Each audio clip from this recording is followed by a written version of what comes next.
Boa noite a todos. Bom, hoje nós vamos dar sequência a mais uma aula do módulo 2. A gente está vendo os contos de fada, o simbolismo. Nós vamos hoje aprofundar um pouco mais. Comecemos com uma oração, que a gente entregue tudo de hoje a Nossa Senhora, a Corte Celeste, para que seja tudo para louvor a Deus. Que São Miguel Arcanjo, os anjos também estejam aqui conduzindo para tirarmos o melhor proveito para as nossas almas. Bom, hoje, o simbolismo que eu vou abordar hoje, ele é bem mais profundo, né? E vou já deixar explicado aqui de uma vez que quem sou eu para esgotar todas as interpretações, não tenho tempo para isso, né, aqui, e mesmo que tivesse, as interpretações são livres e vai muito de encontro, muito ao encontro do que é a vivência da pessoa que está ouvindo ou lendo o conto ali, a narração. O que nós temos? Hoje eu vou começar lendo do próprio Chesterton, elementos que os contos nos apresentam com repetição, e esses elementos têm algo que está por trás, né? Tem ensinamentos e tem objetos em si, materiais, que o Chesterton vai colocar para nós como, sim, a simbologia que está ali, o ensinamento mais profundo, uma linha de entendimento para a gente, para os filhos. E olha só o que ele coloca. Uma das coisas que ele vai abordar aqui está naquele texto da A Ética da Eufolândia, que ele vai dizer, por exemplo, que a gente vai perceber muitos príncipes nas narrativas primeiro eles aparecem na forma de animais. Então nós temos, por exemplo, a princesa e o sapo, e um outro, que tem até filme mais recente, que seria A Bela e a Fera. Então, esses animais, quando são apresentados, normalmente eles têm um aspecto repugnante, por exemplo, o sapo, e tem um aspecto que pode trazer uma agressividade, um elemento mais presente na fera, que vai levar, né, a pessoa a se afastar dele por um medo muito grande. E aí, o ensinamento do Chesterton, por exemplo, para a Bela e a Fera, se a gente for observar o filme, nós vamos ver que no filme da Bela e a Fera vai ter contato com a Bela, um contato, a princípio, bem tenso, algo de medo ali, porque é uma princesa frágil, né, e uma fera muito agressiva, enorme, que assusta. E no decorrer do filme, a gente vê que vai chegar no momento, não vou contar o filme aqui todo, não posso, vai chegar um momento em que a Bela vai falar que ama a fera. E esse momento é importante, porque o Chesterton conseguiu captar que ela fala que o ama antes dele se tornar um príncipe. Então, Chesterton, ele vai nos falar, no caso aí da Bela e a Fera, que uma criatura precisa ser amada antes de ser amável. É um ensinamento para nós. Nós lidamos com feras, né? Não feras de animais irracionais, mas a gente lida com, dentro às vezes da família, a gente tem uma pessoa mais agressiva, às vezes não fisicamente, mas verbalmente. No trabalho podemos ter um chefe, uma chefe que se apresenta dessa forma, uma professora, alguém que nos mete medo de uma maneira agressiva. E, no fundo, o que a história quer nos ensinar? Qual que é a simbologia por trás dele ser uma fera? Essa fera, se ela for amada, ela se torna um príncipe, né? Então, ela precisa ser amada antes de ser amável.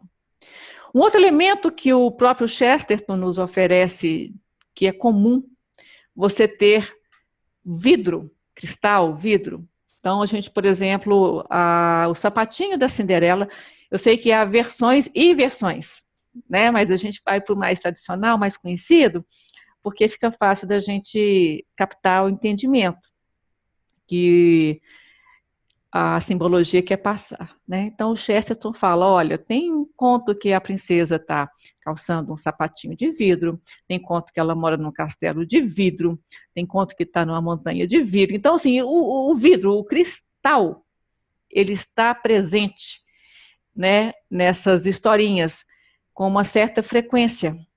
E por que será que é o cristal? Porque o vidro, né? Se você for pensar, o vidro ele é frágil.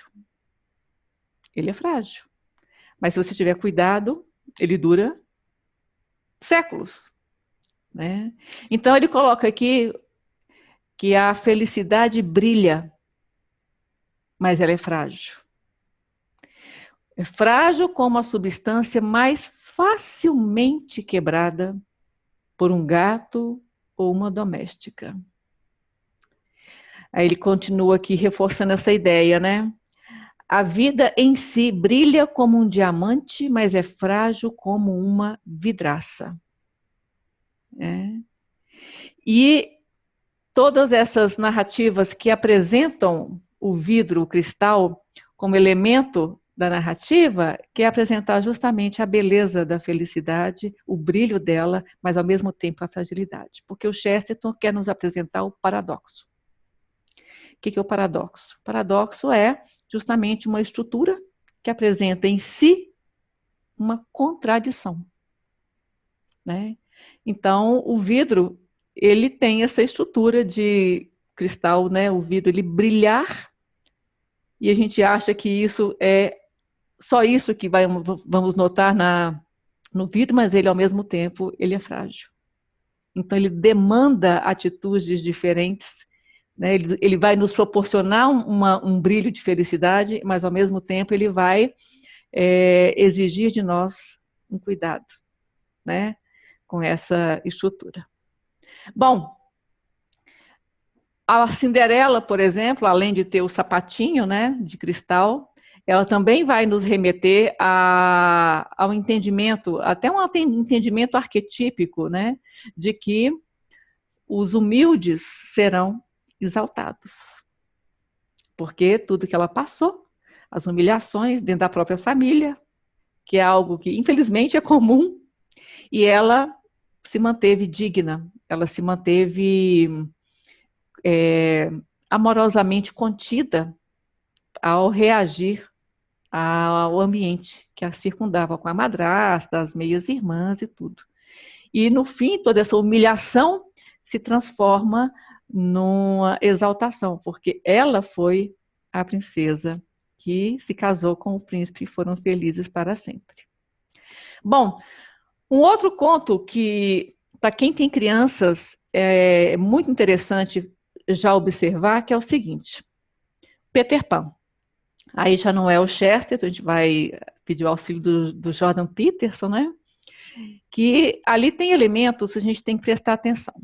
Uma das aulas que eu já coloquei aqui, eu falei muito do dragão, como elemento que traz o caos, né? Que traz a desordem.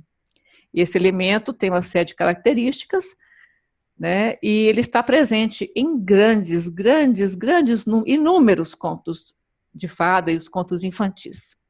E às vezes ele pode não vir na forma de um dragão em si, mas ele virá como, por exemplo, no Peter Pan, um crocodilo, um jacaré, que também é um réptil, né? Digamos assim, da família do dragão. E a gente pode ver no filme, né, já tem ele em animação, que ele tem dentro do estômago um relógio. A gente vai notar muito em contos infantis a presença do relógio, o tempo. E a gente vê ali o Peter Pan, né? Nós temos também um personagem famoso que é o Capitão Hook, né? E o que nós temos que prestar atenção nessa, que é o Capitão Gancho, que é essa relação. Peter Pan é um menino que não quer crescer, uma clara alusão ao permanecer na infância, numa zona de conforto muito grande, não querer sacrificar para se tornar uma pessoa madura. E vamos entender um pouquinho por que que isso estaria na cabeça do Peter Pan. Ele está cercado de alguns outros personagens. Quem for ler o livro ou assistir o filme vai ver que vai ter uma série de outros personagens ali. Ele é também o tipo de um líder dos meninos, dos garotos perdidos. Tem a Wendy, tem a Tinkerbell, tem que a Tinkerbell é uma fadinha, né? E tem o Capitão Gancho. O que tem de interessante aí? Bom, Capitão Gancho, a gente sabe que ele é um tirano. A gente vê o comportamento dele, a forma dele agir no conto. E o crocodilo, quando abre a boca, né, ele quer avançar, acabar de comer o pedacinho que ele já tirou da mão do Capitão Gancho, ele quer acabar de completar o serviço. Ou seja, ali nós temos algo muito interessante. O relógio quer mostrar o tempo que já atingiu o capitão e quer acabar de atingi-lo, de completar o serviço, na boca do caos, que é o réptil ali, que é o crocodilo. E esse capitão, por ele ser tirano, ele está fugindo da morte, mas não da morte em si, porque ele sabe que a morte é inevitável. Ele está fugindo de uma morte, assim, violenta, na boca de um crocodilo. E se a gente olhar para Peter Pan, e isso vai para pais e filhos, os filhos observam o comportamento dos pais. E isso vai aqui, o elemento ali de maturidade, de falta de maturidade do Peter Pan, é o indicativo para a gente ver a relação de pais e filhos. Quando você tem dentro da família um pai tirano, né, o filho vai ter como referência aquele pai sendo tirano. Peter Pan tinha como referência ali de homem, quem? Capitão Gancho. Na cabeça do Peter Pan, ele pode ter enxergado o Capitão Gancho como um pai, de alguma forma. E por que que ele iria sacrificar o ser criança, né, a parte infantil dele, para se tornar um tirano? Então, na relação dos pais com os filhos, também tem isso. Se o filho, principalmente o menino, olha para um pai e vê que ele é tirano, ele não vai ser estimulado psicologicamente a sair da maturidade. Porque ele não quer se tornar aquilo que ele teme. Então, o Capitão Gancho era a referência negativa para o Peter Pan. Eu já falei aqui no primeiro módulo, né, do curso sobre sacrifício. Tem o sacrifício correto que a gente deve fazer, né, de se sacrificar uma parte em vista de um todo melhor, maior, mais nobre. E aqui também já vemos que o Peter Pan não quer fazer o sacrifício, porque ele precisa amadurecer, mas ele não quer largar mão do que estar no comodismo dele para amadurecer. Por quê? Porque ele sabe em que ele pode se tornar, e ele tem medo de enfrentar. Né? Ele conhece o Wendy, que é uma moça mesmo, assim como aparece no conto a Tinkerbell, que é aquela fadinha. A Tinkerbell é uma fada, ou seja, na concepção do ser humano, o Peter Pan, se fosse buscar uma companheira, não teria que ser uma fada que é do mundo da imaginação. Ele teria que buscar alguém, que seria a Wendy, que seria do mundo dele. Só que ele não dá bola. Por quê? Porque o Wendy se mostra humana, se mostra consciente da sua mortalidade, da sua vulnerabilidade, do seu ser humano, né? Ela se mostra assim. E ela, ao se mostrar assim, é como se ela estivesse apresentando ao Peter Pan um desafio. Se você estiver comigo, se a gente tiver alguma chance juntos, você vai ter que ser maduro. Então, Peter Pan não quer esse desafio, né? Então, a história do Peter Pan é uma história de um garoto que realmente, no entendimento dele, ele encontraria justificativas para não crescer. Mas, quando a gente conta isso para os filhos e trabalha isso com eles, a gente tem que buscar neles, né, o entendimento correto. Se Peter Pan estaria certo em não querer crescer. E como é que ele poderia trabalhar a figura masculina, que é o Capitão Gancho, de ser a referência, o modelo para ele. Porque tem um dragão do caos, na forma do crocodilo, né, que já assim, engoliu uma parte do Capitão Gancho e corre atrás da outra, que é o todo. E é outro medo que o Peter Pan também pode ter, né? Outro elemento muito importante, por exemplo, eu mencionei a princesa e o sapo, né? O sapo como um ser repugnante, que vai despertar um amor, estilo que a fera despertou na Bela, que é um desafio muito grande a gente amar, no caso da fera, uma besta, uma fera, como também a gente amar alguém repugnante, né? É um desafio, esses elementos estão ali.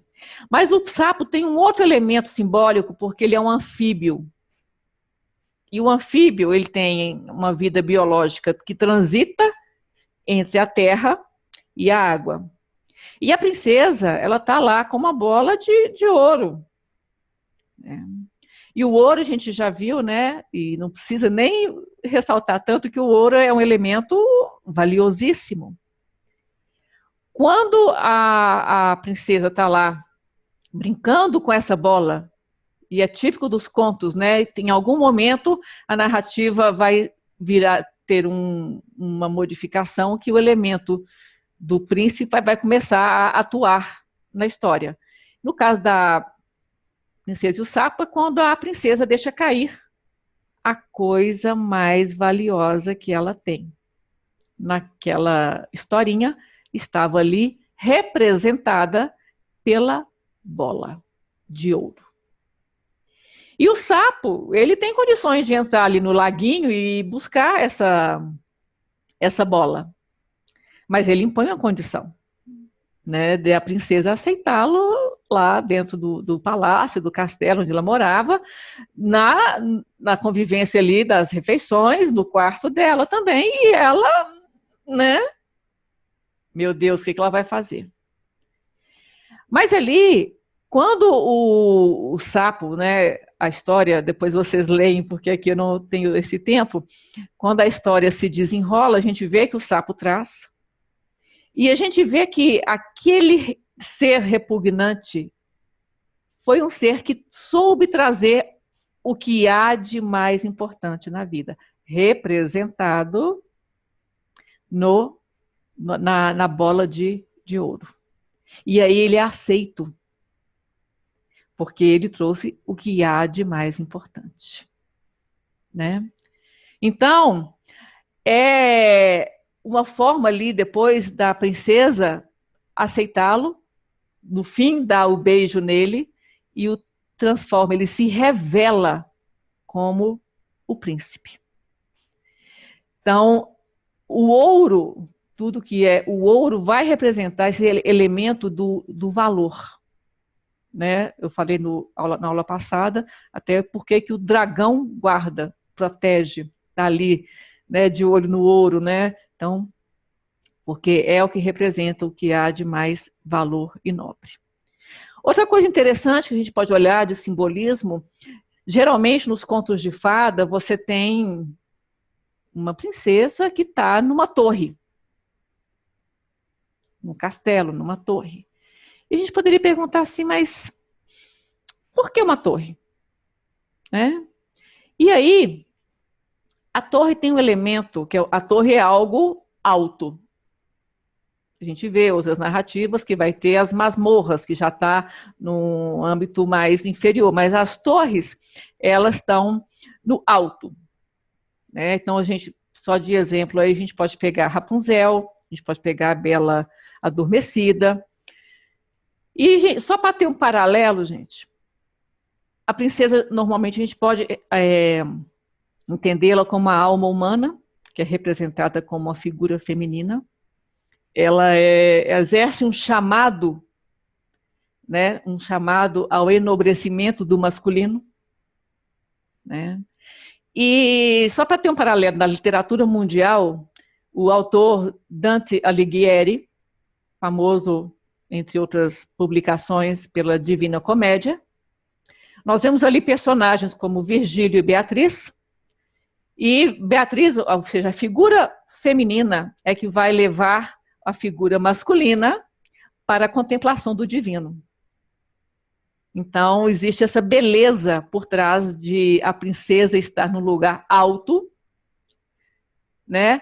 E o chamado do príncipe, que é o elemento masculino, que vai ser elevado, nobilitado, né? Numa nobreza intensa ao chegar na parte alta, onde a princesa está. Então, não é por acaso que aí elas estão colocadas no lugar alto. Então, Rapunzel vai ter os seus cabelos como algo externo de atrativo para o príncipe, assim também como sua voz, né, que ela canta. Dos elementos que eu já falei aqui nas narrativas sobre o caos, né, ele sempre vai dar um jeito de se infiltrar por alguma brecha, por mais protegida que uma princesa esteja numa torre, né, com maldição ou sem maldição, né? Então, no caso da Rapunzel, ela está lá e a bruxa tenta evitar que alguém se aproxime, mas ela consegue. E é uma parte externa, ou seja, o cabelo, que vai exercer esse primeiro contato no chamado do príncipe, né? E tem uma coisa interessante ali, porque o externo, ele é um chamado para se buscar o interior. E o externo, se ele for apenas conduzido para o exterior, ele falha, porque você tem que buscar o todo da pessoa, né, e não só o exterior. E a gente vê na Rapunzel, por exemplo, um detalhe, porque a bruxa também vai pegar os cabelos e jogar pela torre, né? E o príncipe vai achar que é a Rapunzel. E, na verdade, você tem aqui o cabelo como um elemento de atração ao belo interiormente e o cabelo também como uma atração para a bruxa. Ou seja, há uma preocupação de se deixar à mostra algo de belo, atrativo, sim, mas que a beleza interior ela tem que ser buscada, né? Por isso que lá vai aparecer esses dois momentos na história. Bom, na Bela Adormecida, o próprio Chesterton vai falar que o batizado lá da tão esperada Princesa Aurora vão ter fadinhas boas e a Malévola, né? E aí a gente vê que, por que está ali numa cena de um batizado? E as fadinhas, cada uma vai oferecendo um dom. Aí o Chesterton vai falar que a gente já nasce recebendo dons. São os dons divinos, né, que estão ali representados pelas fadinhas boas, até chegar a Malévola, né? Outro elemento muito comum nas historinhas, a gente tem a floresta. Quem não se lembra da musiquinha Pela Estrada Fora, Eu Vou Bem Sozinha, né, da Chapeuzinho, a gente vê Joãozinho e Maria também entrando pela floresta. Tem hora que essa floresta é mais densa, tem hora que é uma floresta apenas que vai de um lugar para o outro, mas é uma floresta. E a floresta, né, tem vários elementos ali que a gente pode trabalhar. Mas vou pegar um que é interessante, que é o seguinte. Se a gente for perceber, por exemplo, vou pegar Chapeuzinho Vermelho e o Joãozinho Maria. Quando eles entram na floresta, eles têm, a gente vai ver um certo olhar deles, a gente vai vê-los de uma forma pura, inocente e tal. E quando eles passam pela floresta, depois vai acontecer algo. Então, no caso da Chapeuzinho Vermelho, vai se deparar com ali o caso da vovozinha, né? Mas no meio do caminho encontrou com o lobo. No caso do Joãozinho Maria, ele vai percorrer ali, depois vai chegar numa atrativa casinha de docinhos e biscoitos, né? E ali vai também encontrar com a bruxa. Então, é como se tivesse ali uma espécie de rito de passagem para se ter uma autoconsciência da sua vulnerabilidade. Então, a floresta é como se você estivesse passando por dentro de si próprio e sabendo-se que a sua inocência, né, lógico, a inocência de pureza a gente tem que ter, mas o autoconhecimento para se saber vulnerável também temos. E a floresta também tem um outro elemento que o Jordan Peterson vai falar, o mito do rei Arthur, que eu vou abordar ele com mais detalhes, vai ter um ciclo só para ele. Há várias historinhas paralelas, né? E o Jordan Peterson fala que uma das histórias do rei Arthur, que os cavaleiros da Távola Redonda estavam lá todos assentados e tinham que ir em busca do Santo Graal, que é uma narrativa que seria o cálice que Jesus teria bebido na última ceia. Bom, e o cálice, então, tem a ver com a paixão de Cristo, tem a ver com morte e ressurreição, né? E aí, quando o rei Arthur fala, vai ter que procurar o cálice do Santo Graal, eles todos vão para dentro da floresta, para a densa floresta, perto ali de onde era a Távola Redonda.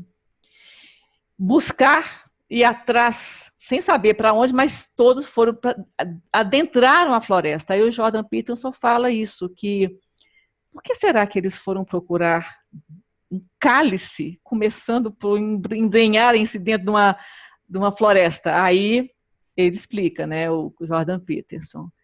Às vezes a gente tem que buscar algo de sagrado, algo de valioso, aonde menos se espera, dentro das escuridões de nós próprios, né? Que é o mesmo paralelo com o dragão que guarda ouro. Ninguém vai imaginar que um dragão, para que o dragão vai querer ouro? Algo valioso. Ou uma virgem, né? Mas justamente onde menos se espera, onde menos se quer enfrentar, é onde mais você vai ter algo valioso para te ensinar.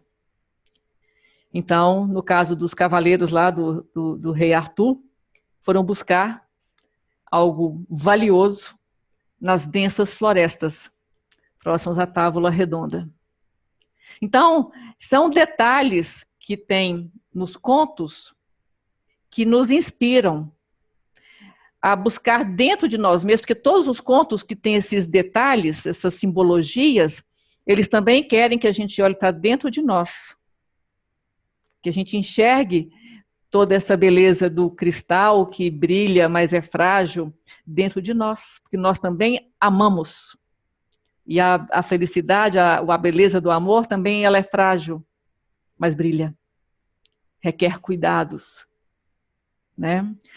A gente, como o lado feminino, só para dar um fechamento aqui, a gente também tem um papel de nobilitar o masculino, o feminino com o masculino, igual a torre das princesas, onde ficam as princesas como se fossem representantes da alma humana, né? Que chamam, clamam pelo masculino, pelo príncipe, para se enobrecer ao subir a torre, né?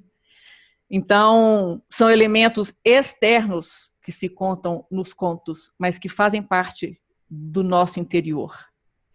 Outra coisa muito interessante, comum aos contos, é começar com o tal do era uma vez. Interessante, né? Era uma vez. Por quê? Porque se era uma vez, não tem tempo definido. Não tem. Esse era uma vez, pode ser há alguns milênios, pode ser ontem, pode ser hoje, pode ser amanhã, então não tem um tempo. Por quê? Porque é uma estrutura psicológica de entendimento do ser humano. Enquanto tiver um ser humano em luta para se autoconhecer e travar suas batalhas psicológicas, né, vai ser se era uma vez. Quando a gente conta uma história que tem princípio, meio e fim, começou em dia 25 de abril de 1954, ele se refere para nós, como psicologicamente falando, apenas àquela data. Os contos de fada, não. Essa estrutura de era uma vez é uma estrutura atemporal, sem espaço, né? E ao não ter espaço, não ter esse tempo, né? Porque o espaço é um castelo que fica em algum lugar, pode até ter um nome esse lugar, mas é um lugar no imaginário. Porque é no imaginário que essas batalhas são travadas. Esses heróis saem em busca de travar assim, combates ferozes. Às vezes a gente vai pegar, igual já falei de Caim e Abel aqui, né? Dois irmãos são, psicologicamente, é o quê? São duas ideias nos consumindo por dentro. Uma quer matar a outra, né? Então a gente tem níveis de entendimento do simbolismo.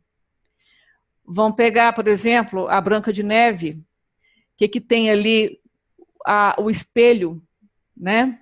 O espelho é vidro, né? Um cristal é vidro, mas ali também ele está como uma referência a desmascarar a pessoa. Tanto é que na história é o espelho que sabe como que a rainha é por dentro. É uma rainha má, né?